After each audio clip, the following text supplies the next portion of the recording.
Hi friends, ನಮಸ್ಕಾರ. Top ಸ್ಟೋರಿಗೆ ಏನಾಗ್ತಾಯಿದೆ ಅಂದರೆ, ಇತ್ತೀಚೆಗೆ ಒಂದು ಟ್ರೆಂಡ್ ಕ್ರಿಯೇಟ್ ಆಗ್ತಿದೆ. ಏನಪ್ಪ ಅಂದರೆ,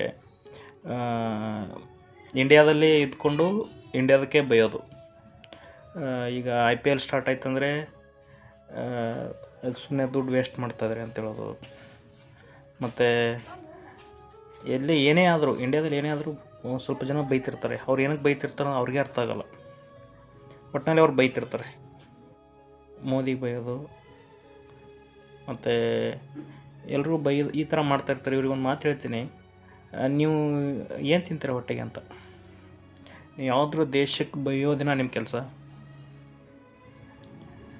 ಅಲ್ರಿ. ಸ್ವಲ್ಪ ಯೋಚನೆ ಇದೆಯಾ ಅಥವಾ ಬುದ್ಧಿ ಇರುತ್ತೆ ಅವ್ರಿಗೆ ಯಾರಿಗಾದರೂ?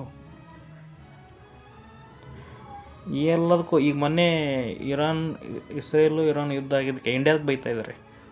ಇಂಡಿಯಾ ಏನಕ್ಕೆ ಮಾತಾಡ್ತಾ ಇಲ್ಲ ಯುದ್ಧದ ಬಗ್ಗೆ ಅಂತ. ಏನು ಮಾತಾಡಬೇಕು ಇಂಡಿಯಾ? ಭಾರತದಲ್ಲಿ ಶಾಂತಿ ನೆಮ್ಮದಿ ಇರೋದೇ ಬಯಸ್ತಾ ಇಲ್ಲ ಸ್ವಲ್ಪ ಜನ, ಹಂಗಾಗ್ಬಿಟ್ಟಿದೆ. ಅದಕ್ಕೆ ನಾನು ಹೇಳೋದಿಷ್ಟೇ, ಸ್ವಲ್ಪ ಇಂಡಿಯಾದಲ್ಲಿ ಈ ನಮ್ಮ ದೇಶದ ಹಿತ ಬಯಸೋರು ಸ್ವಲ್ಪ ಜಾಗರೂಕರಾಗಿರಿ. ಇಂಥವೆಲ್ಲ ತಲೆ ಕೆಡಿಸ್ಕೋಬೇಡಿ. ಇಂಡಿಯಾದಲ್ಲಿ ಇವೆಲ್ಲ ಕಾಮನ್ ಆಗಿಬಿಟ್ಟಿದೆ ಈಗ. ಯಾಕಂದರೆ ಈ ಹಿಂದುತ್ವ ಅದು ಇದು ಎಲ್ಲ ಬಂದಮೇಲೆ ಇದನ್ನು ಯಾರಿಗೂ ಸಹಿಸೋಕ್ಕಾಗ್ತಾಯಿಲ್ಲ. ಓಕೆ, ಇಷ್ಟೇ ಹೇಳ್ತಾಯಿದ್ದೀನಿ. ಓಕೆ, ಬಾಯ್.